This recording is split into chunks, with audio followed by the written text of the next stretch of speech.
Up from Slavery, Chapter Number 6, Black Race and Red Race. During the year that I spent in Washington and for some little time before this, there had been considerable agitation in the state of West Virginia over the question of moving the capital of the state from Wheeling to some other central point. As a result of this, the legislature designated 3 cities to be voted upon by the citizens of the state as the permanent seat of government. Among these cities was Charleston, only 5 miles from Malden, my home. At the close of my school year in Washington, I was very pleasantly surprised to receive from a committee of 3 white people in Charleston an invitation to canvass the state in the interests of that city. This invitation I accepted and spent nearly 3 months in speaking in various parts of the state. Charleston was successful in winning the prize, and is now the permanent seat of the government. The reputation that I made as a speaker during the campaign induced a number of persons make an earnest effort to get me to enter political life, but I refused, still believing that I could find other services which would prove of more permanent value to my race. Even then I had a strong feeling that what our people must needed was to get a foundation in education, industry, and property, and for this I felt that they could better afford to strive in for political preferment. As for my individual self, it appeared to me to be reasonably certain that I could succeed in political life. But I had a feeling that it would be a rather selfish kind of success. Individual success at the cost of failing to do my duty in assisting laying a foundation for the masses. At this period in the progress of our race, a very large proportion of the young men who went to school or to college did so with the express determination to prepare themselves to be great lawyers or congressmen. And many of the women planned to become music teachers, but I had a reasonably fixed idea, even at that early period in my life, that there was a need for something to be done to prepare the way for successful lawyers, congressmen, and music teachers. I felt that the conditions were a good deal like those of an old colored man during the days of slavery, who wanted to learn how to play on the guitar. In his desire to take guitar lessons, he applied to one of his young masters to teach him, but the young man, not having much faith in the ability of a slave to master the guitar at his age, sought to discourage him by telling him, "Uncle Jack, I'll give you your guitar lessons, but Jake, I'll have to charge you $3 for the first lesson, $2 for the second lesson, and $1 for the third lesson. But I will charge you only 25 cents for the last lesson." Uncle Jack answered, "All right, boss, I hires you on them terms, but boss, I wants you to be sure and give me that lesson first." Soon after my work in connection with the removal of the capital was finished, I received an invitation which gave me great joy, and which at the same time was a very pleasant surprise. This was a letter from General Armstrong, inviting me to return to Hampton at the next commencement to deliver what was called the postgraduate address. This was an honor which I had not dreamed of receiving. With much care I prepared the best address that I was capable of. I chose for the subject the force that wins. As I returned to Hampton for the purpose of delivering this address, I went over much of the same ground, now however covered entirely by railroad. But I had traversed nearly 6 years before, when I first saw entrance in a Hampton Institute as a student. Now I was able to ride with the whole distance in the train. I was constantly contrasting this with my first journey to Hampton. I think I might say, without seeing egotism, that it is seldom that 5 years have wrought such a change in the life and aspirations of an individual. At Hampton I received a warm welcome from teachers and students. I found that during my absence from Hampton, the Institute each year had been getting closer to the real needs and conditions of our people, that the industrial teaching, as well as that of the academic department, had greatly improved. The plan of the school was not modeled after that of any other institution then in existence, but every improvement was made under the magnificent leadership of General Armstrong solely with the view of meeting and helping the needs of our people as they presented themselves at the time. Too often, it seems to me, in missionary and educational work among underdeveloped races, People yield to the temptation of doing that which was done 100 years before, or is being done in other communities 1,000 miles away. The temptation often is to run each individual through a certain educational mold, regardless of the condition of the subject or the end to be accomplished. This was not so at Hampton Institute. The address which I delivered on commencement day seems to have pleased everyone, and many kind and encouraging words were spoken to me regarding it. Soon after my return to my home in West Virginia, where I had planned to continue teaching, I was again surprised to receive a letter from General Armstrong asking me to return to Hampton, partly as a teacher and partly to pursue some supplementary studies. This was in the summer of 1879. Soon after I began my first teaching in West Virginia, I had picked out 4 of the brightest and most promising of my pupils. In addition to my own brothers, to whom I have already preferred, and have given them special attention with the view of having them to go to Hampton. They have gone there, and in each case the teachers had found them so well prepared that they entered advanced classes. This fact, it seems, led to my being called back to Hampton as a teacher. One of the young men that I sent to Hampton in this way is now Dr. Samuel E. Courtney, a successful physician in Boston and a member of the school board of that city. About this time, the experiment was being tried for the first time by General Armstrong of educating Indians at Hampton. Few people then had any confidence in the ability of the Indians to receive education and to profit by it. General Armstrong was anxious to try the experiment systemically on a large scale. He secured from the reservation in the western states over 100 wild and for the most part perfectly ignorant Indians, the greater proportion of whom were young men. The special work which the general desired me to do was to be a sort of housefather to the Indian young men. That is, I was to live in the building with them and have a charge of their discipline, clothing, rooms, and so on. This was a very tempting offer, but I had become so much absorbed in my work in the West Virginia that I dreaded to give it up. However, I tore myself away from it.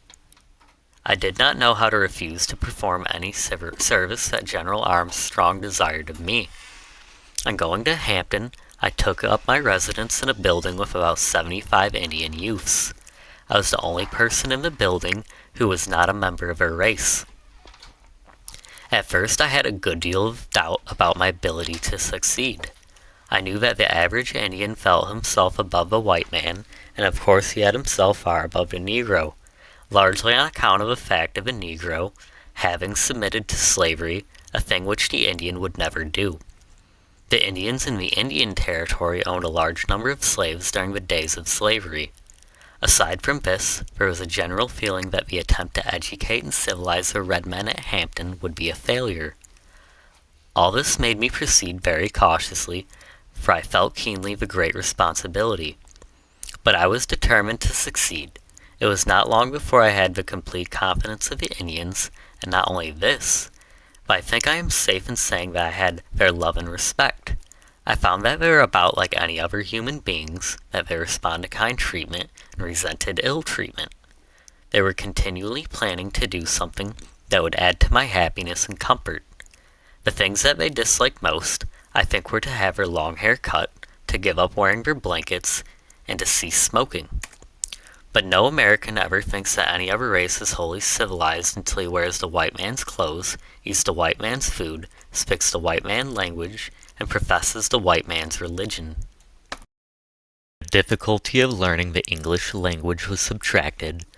I found that in the matter of learning trades and in mastering academic studies, there was a little difference between the colored and Indian students. It was a constant delight to me to note the interest which the colored students took in trying to help the Indians in every way possible. There were a few of the colored students who felt that the Indians ought not to be admitted to Hampton, but these were in the minority. Whenever they were asked to do so, the Negro students gladly took the Indians as roommates in order that they might teach them to speak English and to acquire civilized habits.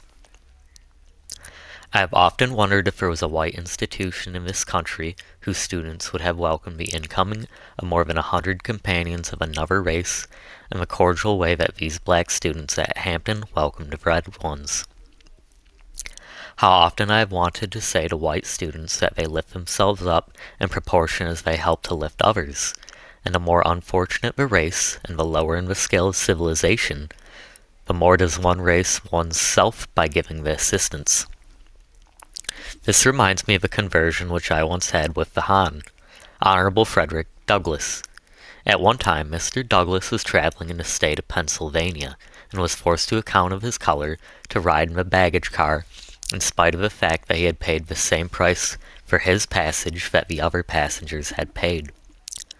When some of the white passengers went into the baggage car to counsel Mr. Douglass, and one of them said to him, "I'm sorry, Mr. Douglass, they have been degraded in this manner." Mr. Douglass straightened himself up on the box upon which he was sitting, and replied, "They cannot degrade Frederick Douglass. The soul that is in with me no man can degrade. I am not the one that is being degraded on account of this treatment, but those who are inflicting it upon me." Part of a country where the law demands the separation of races on the railroad trains, I saw at one time a rather amusing instance which showed how difficult it sometimes is to know where the black begins and the white ends. There was a man who was well known in his community as a Negro, but who was so white that even an expert would have hard work to classify him as a black man. This man was riding in part of a train set aside for the colored passengers. When the train conductor reached him, he showed at once that he was perplexed. If a man was a Negro, the conductor did not want to send him to the white people's coach. At the same time, if he was a white man, the conductor did not want to insult him by asking if he was a Negro. The official looked over him carefully, examining his hair, eyes, nose, and hands, but still seemed puzzled. Finally, to solve the difficulty, he stooped over and peeped at the man's feet. When I saw the conductor examining the feet of the man in question, I said to myself, "That will settle it," and so it did. For the trainman promptly decided that the passenger was a Negro, and let him remain where he was. I congratulated myself that my race was fortunate in not losing one of its members. My experience has been that the time to test a true gentleman is to observe him when he is in contact with the individuals of a race that is less fortunate than his own. This is illustrated in no better way than by observing the conduct of the old-school type of Southern gentleman when he is in contact with the former slaves or their descendants. An example of what I mean is to show in the story told of George Washington, who, meeting a colored man in the road, once who politely lifted his hat, lifted his own in return. Some of the white friends who saw the incident criticized Washington for his action. In reply to their criticism, George Washington said, "Do you suppose that I'm going to permit a poor ignorant colored man to be more polite than I am? While I was in charge of the Indian boys at Hampton, I had one or two experiences which illustrate the curious workings of caste in America. One of the Indian boys who was taken ill, and it became my duty to take him to Washington, deliver him over to the Secretary of the Interior, and get a receipt for him, in the order that he might be returned to his western reservation. At that time, I was rather ignorant of the ways of the world. During my journey to Washington on a steamboat, when the bell rang for dinner, I was careful to wait and not enter the dining room until after the greater part of the passengers had finished their meal. Then with my charge, I went to the dining saloon. The man in charge politely informed me that the Indian could be served, but that I could not. I never could understand how he knew just where to draw the color line, since the Indians and I were of about the same complexion. The steward, however, seemed to be an expert in this matter. I had been directed by the authorities at Hampton to stop at a certain hotel in Washington with my charge. When I went to this hotel, the clerk stated that he could be glad to receive the Indians into the house, but said that he could not accommodate me. An illustration of something of the same feeling came under my observation afterward. I happened to find myself in a town in which so much excitement and indignation were being expressed that it seemed likely for a time that there could be a lynching. The occasion of the trouble was that a dark-skinned man had stopped at the local hotel. Investigation, however, developed the fact that this individual was a citizen of Morocco, and that while traveling in this country, he spoke the English language. As soon as it was learned that he was not an American Negro, all the signs of indignation disappeared.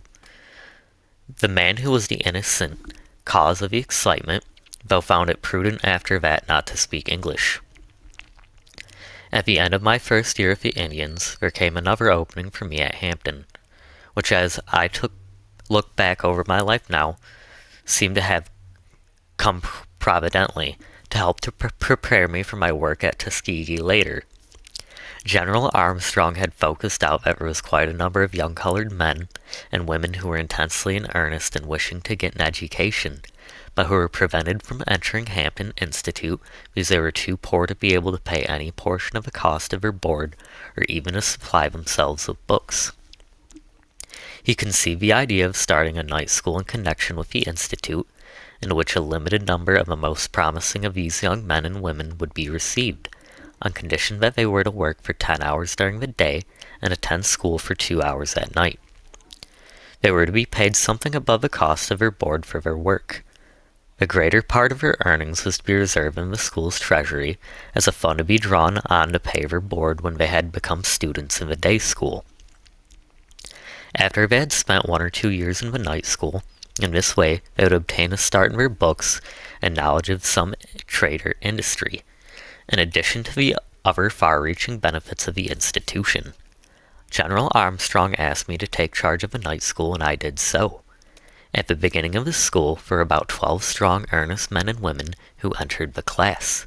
During the day, the greater part of the younger men worked in the school's sawmill, and the young women worked in the laundry. The work was not easy in either place, but in all my teaching I never taught pupils who gave me much genuine satisfaction as these did. They were good students and mastered their work thoroughly.